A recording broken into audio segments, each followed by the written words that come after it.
Every culture has its own unique folklore, traditions, and tales passed down through generations.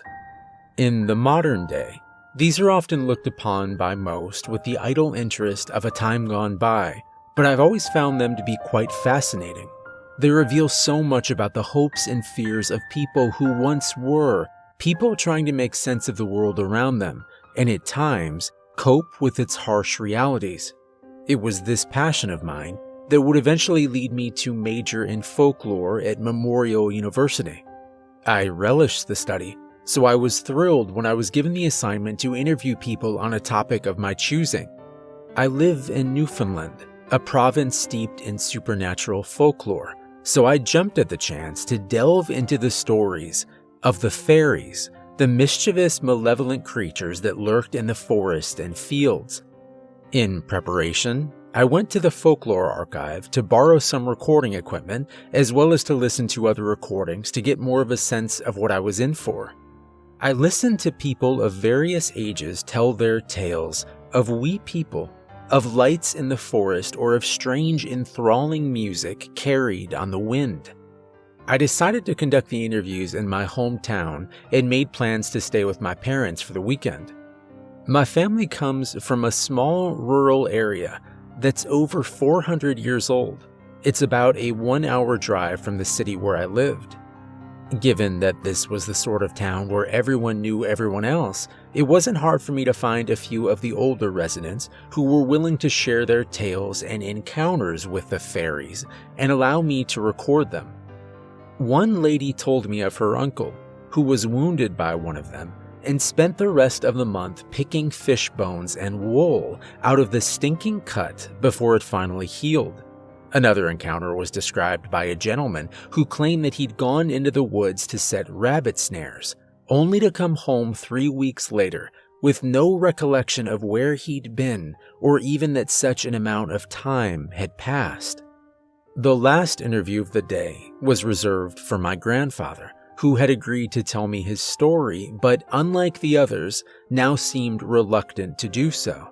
I assured him that I could find someone else if he was uncomfortable, but he shook his head and began to speak. He told me that his mother would always warn him about traveling on a particular trail, that in order to safely pass through, he must wear his coat inside out and carry some breadcrumbs or else he'd be taken. Even in those more superstitious times, he was not the sort to believe in such things. And so, as he found himself hurrying to get home before dark after a day of berry picking, he brazenly cut through that very trail without a second thought to his mother's warnings.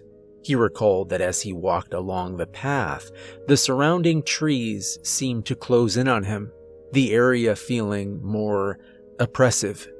While he felt foolish, he decided at that point to turn back and take another route.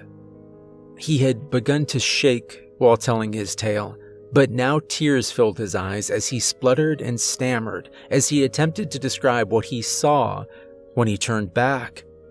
"Devils," was all he could finally manage. I took his clammy hand to calm him and told him again that he didn't have to tell me anymore. But he regained control of himself and told me that he ran, frantically throwing down the breadcrumbs and tearing off his coat, flipping it inside out and holding it in place like a cape. He didn't stop or slow until he reached the safety of home, bursting through the door to find his bewildered mother. She was about to scold him for his torn coat until she realized what had happened, at which point she held him close and thanked God that he was safe. When my grandfather looked at his coat, he noticed 3 long tears as if it had been clawed. His story finished, he shakily excused himself to bed. I apologized for upsetting him, but he waved it away, only turning back to make me promise not to ever go looking for such things. I gave him my word. I eased his old mind and left. I returned to my parents' home and spent much of the rest of the night writing my report and re-listening to the stories I'd gathered. Hearing my grandfather get upset again made me feel terrible, But his story also sparked a sense of curiosity within me. I remembered seeing what I believed was that very same trail when I was a child and helping my family pick blueberries, though I probably ate as much as I picked. We would never take that trail, instead taking one of the longer routes back home. I'd assume they were afraid of robbers and roughnecks that might be roaming this less maintained and less populated path. But now I wonder if it was simply to appease my grandfather's fears. The next morning, I attempted to slip out, explaining when my mother caught me at the door that I wanted to go for a stroll through my hometown before I had to go back to the city. Once out, I followed my memories back to that blueberry patch, and sure enough, there it was, the path I'd remembered seeing years ago. It was even more overgrown, but I could still maneuver my way through it. I remembered my promise to my grandfather, but my curiosity overcame. In fact, a rush of excitement went through me as I walked the same path I was sure he had so long ago. It's difficult to explain, but this sense of stepping into the folklore was thrilling and suppressed all worry and perhaps my common sense as I proceeded. Strangely, as I walked onwards, the overgrowth seemed to recede, as if someone had maintained the path only so far and then stopped. After passing through a ring of trees, I found myself walking on a trail that was as neatly groomed as any other in the community. My initial confusion at the change in the path was turning into disappointment as I wondered if this was the right place after all. Perhaps some childlike part of me had hoped to see something otherworldly. This feeling was soon replaced again, now by a wary sense of being watched. I nervously increased my pace, not for the fear of fairies, but of malicious people. The path remained well-groomed, but the dense trees at either side made me feel as if they would swallow me. I began to sweat as I continued onwards before a sound made me stop in my tracks. There was a low creaking sound, as if a bough were being broken. Even though everything in my being told me not to, I turned towards the sound, which was coming from the area I'd just traveled. My blood ran cold at the sight that greeted my eyes. Standing there was a tall creature that looked to be made of tree bark that creaked and groaned with every movement. Its body was thin and crooked, like a spruce that had been battered and misshapen by the elements, with uneven, broken branch arms. Its legs were equally misshapen, leading to a mess of roots for feet. Its face was the most frightening of all, split open into a grin of splinters over which two bored holes sat, as in mockery of eyes.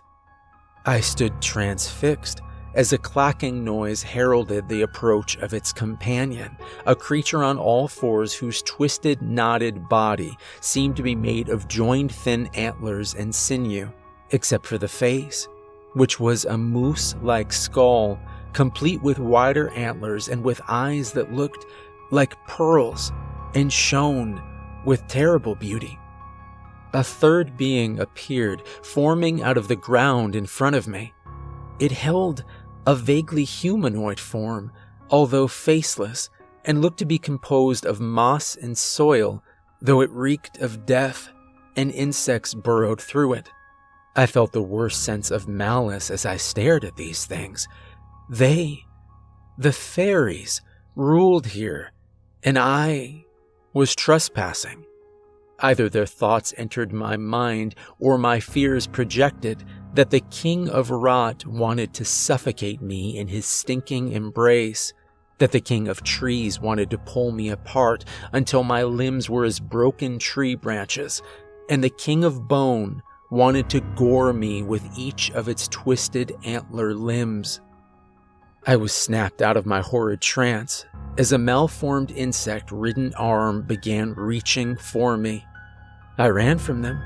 I could hear the creaking and clacking and shuffling of their pursuit as I did. The path now seemed impossibly long as I sprinted, cursing my arrogance and my curiosity with every step. I cursed myself further as I felt something tear at my hip, nearly throwing me off. My mind spiraled into deeper panic as I felt warm liquid and crawling sensations coming from the wound, but I forced myself onwards. Like the lash of a whip, I was struck in the back, sending me tumbling forwards. I scrambled forward on all fours like a frightened animal until I could right myself and run again. They could have easily caught me and killed me there, but they did not. They were playing with me, I realized. I was their game and they wanted to savor my torment. Gasping for breath from the strike, the fall, and the pain I was becoming increasingly aware of, I thought of my grandfather's description. Devils. At that moment, I could think of no better term to describe them. The tales I'd gathered had spoken to their maliciousness, but even my grandfather's tearful recount had failed to instill in me an inkling of the pure evil that lurked here, or a true belief in their existence. I had no bread to offer, nor a coat to turn inside out. It was early October, and the day was so warm I thought one would only be a hindrance. I was shaken from my thoughts by the sign of my salvation. The path up ahead was once again becoming overgrown. I hoped that I was reaching the boundary of their domain, and my trespass would soon be at an end. This hope was shattered as a stabbing pain pierced my side. The king of bone would not let me go without his mark. Again, I was pitched forward, landing in the overgrowth. The nettles and roots and grass added an agony all their own to my wounded body. By some miracle, I stood up and limped slowly away, unable though I was to get a good breath of air. I stumbled through the last of the overgrowth, a step away from my freedom, when I heard a creak and a snap like a broken tree branch. I looked behind me and realized that the king of trees had my arm and was holding it in an impossible angle. My fear left me, as did my senses, as I slipped from his grip and fell the remaining distance out of the trail. I thought I heard laughter that was soon replaced by the voices of men.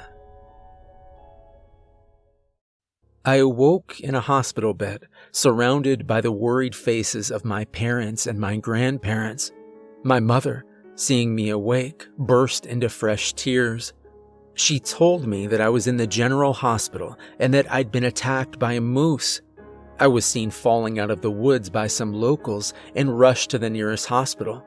She broke off at the thought of what might have happened if they had not seen me, and was led out of the room by my father, who himself was holding back tears, but still suggested that they step out and let me rest. My grandfather suggested that my grandmother should do the same, and after a quizzical look, she too left, leaving us alone. I attempted to shift in my bed to look at my grandfather, but was held in place by a sudden awareness of terrible pain. I glanced down at the cast on my arm, and then back up to my grandfather, who moved to my side so that he could speak quietly to me. "They can't seem to keep the wounds clean," he said, after a moment of silence. "They keep finding bone fragments and splinters and dirt." He broke off, then continued mournfully. "You went looking for the fairies, didn't you? Without even an offering to protect yourself." His face was pale as he squeezed my good hand. "I should have never told you my story. I'm sorry I did. I'm sorry I couldn't make you believe an old man." Before I could say a word, he left me to my guilt-ridden rest. They kept me in the hospital until the wounds on my side and my hip healed completely, out of fear of infection due to the never-ending supply of items that needed to be pulled from them, as well as the putrid stench. I remember walking from a restless sleep one night only to find a centipede working its way out of my hip. I screamed until the nurses came, who pulled the thrashing insect out of me, and after inspecting the wound for more, they cleaned it again and left with looks of fear and disgust barely hidden under their bedside manner.